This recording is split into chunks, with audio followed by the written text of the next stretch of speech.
iyo cilmi badan baa inoogu jiray dhageysta buu yidhi. فرنسية مسلمة مثقفة ثقافة عالية زوجها داعي إلى الله.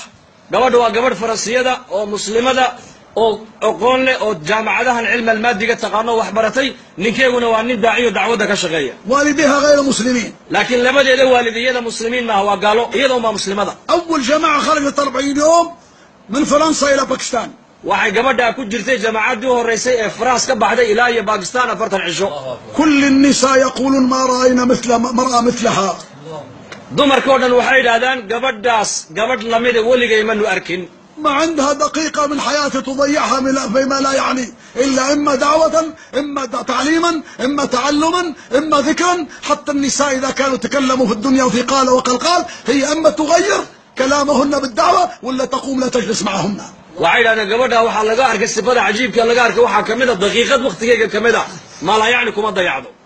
ama way cibaadaysanaysaa ama quraan bay akhriyaysaa ama salaad bay tukanaysaa ama waxbarasho ku jirta ama dacwad bay ku jirta xataa dumarka kale oo wax kale laga sheekeynay haddii aragto intay la fadhiisato ay hadalkooga bedelaysayo kalaam diin wali ma bay u bedelaysaa. رجعت من 40 يوم في بيتها مثل المسجد. جعلت مصلى 3 بنات وولدين كل يوم حلقة التعليم في البيت. حتى أولادها وبناتها يعني تربوا على حب الله وحب الرسول. شيء عجبا عجابا. wuxuu afartii markay ka soo noqotay gurigeyga waxay ku camirtay acmaal bal gurigeyga waxay ka dhigtay sida masaajidka oo kale 3 hablood iyo 2 wiil bay lahayd awqaadii guriga oo dhan waxay ka dhigtay imma salaad imma quraan imma dacwad imma tacliim 24 saac gurigeyga wuxuu noqday guri ku camiran acmaashi nabiyina alayhi salaatu wasalaam. عندها قيام الليل في الليل بين يدي خالق الكائنات تناجي رب العالمين. زوجها يقول أن تقوم تصلي الليل ثم كذلك صباحا تكمل أذكارها مساء قبل النوم تكمل أذكارها دائما مشغولة بطاعة الرحمن. اسمعوا يا إخواني وأخواتي مثال عظيم في هذه المرأة. wuxuu gabadhaasi habeenkiina salaatu leylka ma dhaafi jirin ba saacadaha dambe bay kici jirtay quraankeega dikrigeega adkaarteeda istighfaarteeda salaatu subaxinta la gaarin bay dhameystiri jirtay. wuxuu gabadhaasi waa gabadh nolosheedo ku camirtay ilaahay taacadiisa qisad baan niga sheegay dhageysta buudi. قبل 5 سنوات بالاختصار قبل 5 سنوات أصابها مرض الكونسر كونسر السرطان عافانا وعافاكم الله. 6 sano ka hor gabadha xanuunka waxa ku dhacay leedahay kansar ayaa ku dhacay jirkeega sarataan. فالأطباء قالوا خطير انتشر في جسمها. dhakhtaradii waxay yiraahdeen xanuunkan jirkeegii buu ku fiday gabadha waa khatar hadii toole. اسمعوا نادت زوجها قالت يا زوجي قبل أن يأتي الموت نريد نكمل ديني نريد نكمل ديني يا زوجي أريد نكمل ديني يا زوجي. ماذا أنت ما عندك دين كامل؟ قالت له لا ما زال موسم الحج حجي ما حجيت لكي نكمل ديني 5 فرائض 5 ركائز الإسلام. أنا ما حجيت يا زوجي. كيف نموت ونلقى الله بغير حج؟ يا زوجي اعمل معروف خذني إلى بيت الله الحرام. waxay ku tiri markaa ninkeegii waxaan doonayaa intaanan dhiman ajashu aynan iiman inaad diintayda aan dhamaystirto diin kaamil anigoo le inaan adduunyada ka tago laana arkaan alislaamka xajka kamida waxay tahay anigu wali ma xajin muusimkii xajkana waa la gaaray waxaan doonayaa oo niyeysanahay inaan ilaahay gurigiisa tago soo xajiye xajki noo qaba qaabay bay ka tiri markaas. قال يا زوجتي انت مريضة لا تستطيع تتحركي خطير. قلت له يا زوجي الله سيقويني لكي نؤدي موسم الحج. يا زوجي خذني ولا تخاف. markaasuu ku yidhi nawaad bugta adigu oo xanuunka jirkaagii buu ku fiday ma kici karaysid xajkuna qof caafimaad fiican oo caafimaad ku dhan yahay ku fiican markaabay tiri ilaahay uu karaa inuu quwad aan ku xajiyay siiye adigu ma aragtaan kaco hawsha xajka ii bilaab ilaahay baa xajka geeyay xaj siinayay. ذهب زوجها إلى السفارة السعودية. جاء الخبر من المملكة السعودية أن قفل الحج ما بقى يعطوا تأشيرة واحدة مهما كان الشخص لابد. خلاص جاء الخبر من الحكومة نقفل موسم الحج. سفاردي buu tagay baasaboorkeegii kiisii intuu qaaday safaaradii markuu tagay waxa lagu yiri xajki waa la joojiyay khalaas fiizii xajku waa dhamaaday tiradiina way buuxsantay amarkaasna wuxuu ka yimid boqortooyada waa la quflo arintaas way dhamaataa laga yiri. فرجع أخبرها. اسمعوا إخواني وأخواتي.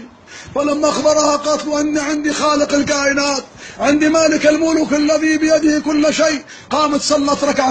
ركعات وقالت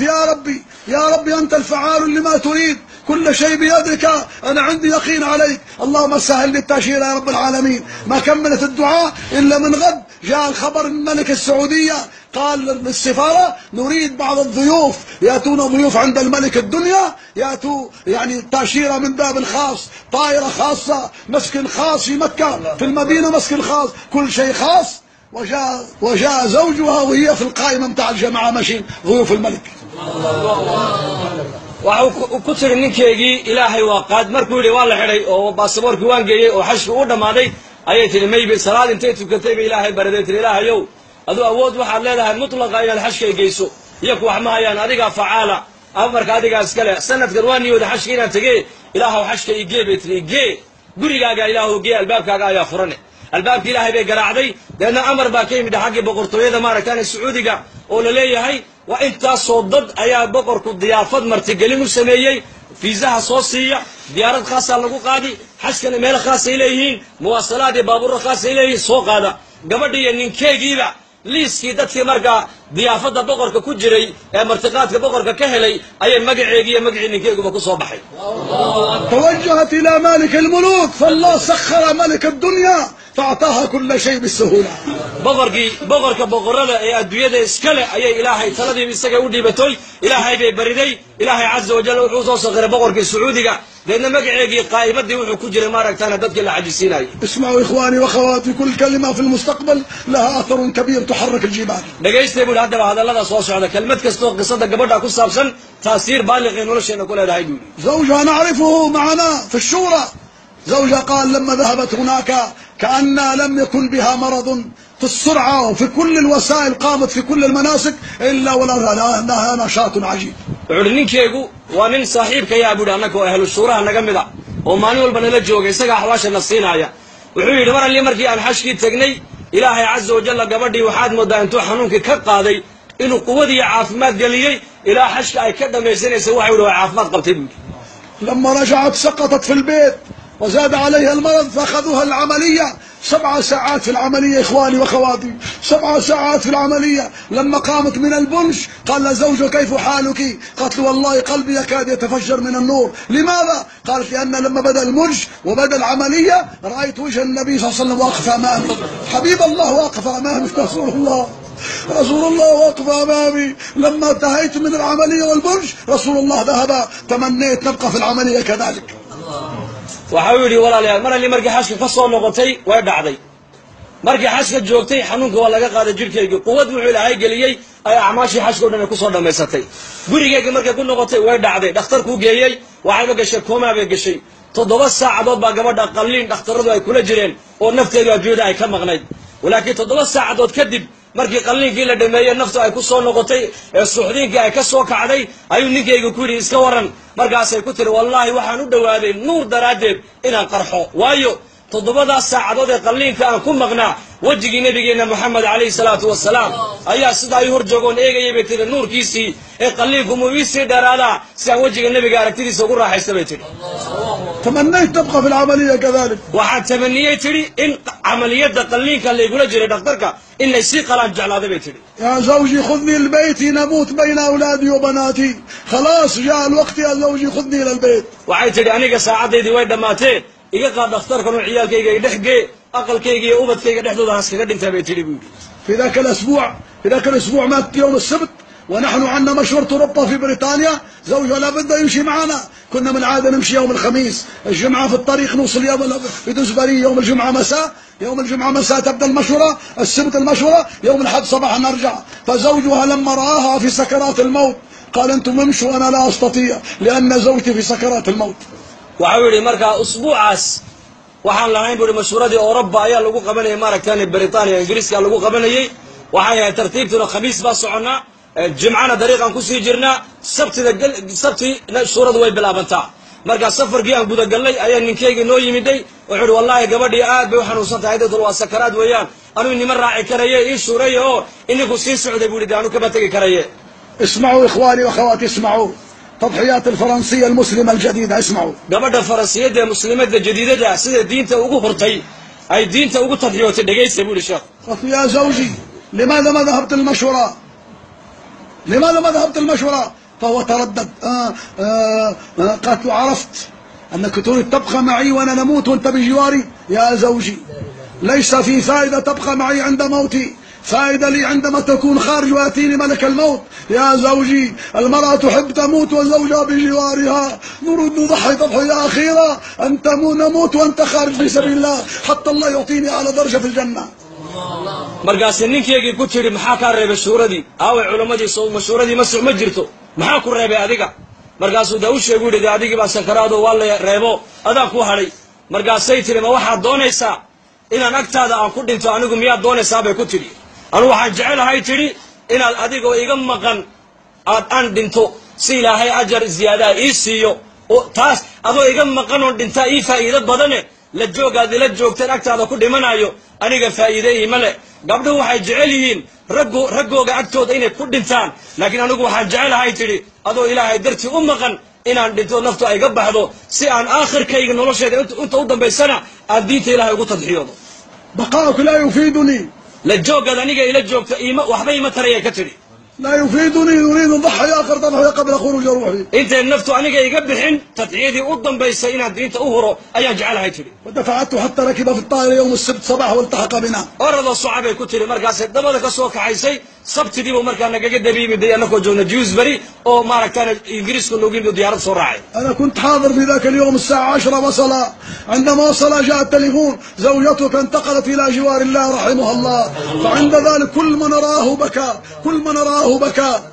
sabtidii 10kii subaxnimo marka uu yag joogay telefoon baa ka daba yimiday oo loo sheego la yidhi islaantaadii ilaahay raxmadiisa ku intiqaashay oo islaantaadii adduunyada way ka dhimatay sabir iman allah kaas yaa laga yidhi waana nag joogay telefoonku markuu soo dhacay ahbaabtii oo dhanna way la wada ooyeen buuri waa laga naxay buuri geeridaas شاور المشايخ يرجعوا فورا في الطائرة يرجع فورا mashaayikdu waxay ugu suureen markaa inuu isagu degdeg uu diyaarad kale ugu noqdo uu aaska ka qayb galo ويا اخواني الان كلمات الاخيره مهمه جدا فلما جاء اليوم المعلوم في مسجد كبير في إيفري مسجد كبير جدا فوق للنساء وتحت للرجال واتوا بجنازتها في الصندوق والله جميع النساء من فرنسا يعرفونها ويحبونها حضروا بالغرابي مثل الغرابيب السود والرجال كذلك حضروا بالسنه والعمايم والله يا اخواني ذاك اليوم لا انساه قبل الجنازه صلاه الجنازه قبلها كلام الدعوه الى الله بعد الجنازه كلام الدعوه اخذناها الى قبرها قبل دخولها في القبر كان كلام الدعوه كان الدعوه معها تشيع حتى للقبر wuxuu yidhi markaasuu soo noqday isagii yaan soo wada noqonay buu yidhi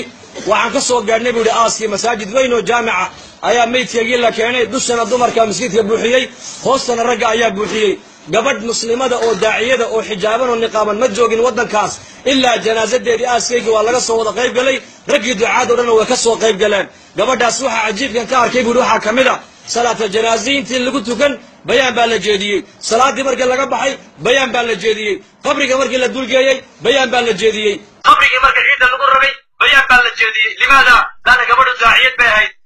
maydkeegii aaskaygiina dacwad baa ka daltay maalintaana ma iloobi kara buu maalin la iloobi kara maaha اسمعوا الكلمه الاخيره بناتها النساء اخبرنا النساء بنات يضحكنا فرحات مسرورات سالوا امكم ماتت لماذا تضحكنا قال ليس هذا يوم الحزن هذا يوم الفرح لماذا؟ لأن أخونا محمد أخونا الكبير محمد يوم الجمعة في الليل رآها في المنام رسول الله صلى الله عليه وسلم على يمينها وعمر بن الخطاب على يسارها والصوت ينادي من السماء هذه من أهل البيت الله أكبر waxaa kasii cajab badan buri dhegaysta waa soo khatimaya hadalkeen gabadhii ubadkeegii gabdhaha ay dhashay wayba iska ciyaarayaanba dad geeri ku dhacdayba uma ekaba iska basbaslaan iska barbarxayaan markaasee dumarkii waxay ku yidhahdeen hooyadiin baa dhimatee maxaad la murugooneen oo la faraxsantihiin waa maalin murug oo la geeriyoodo weeyaane waxay yidhahdeen habeennimadii jimcihii walaalkaya maxamed ayaa ku manaamay hooyadayo oo nebi maxamed calayhi salaatu wasalaam xagga midiguu ka joogo cumar binu khadaabna xagga bidixuu ka joogo samadana laga dhawaaqoo la leeyahay heblaaye hebel waa ahlalbeytkii nebigay ka mid tahay calayhi salaatu wasalaam عملت قليلا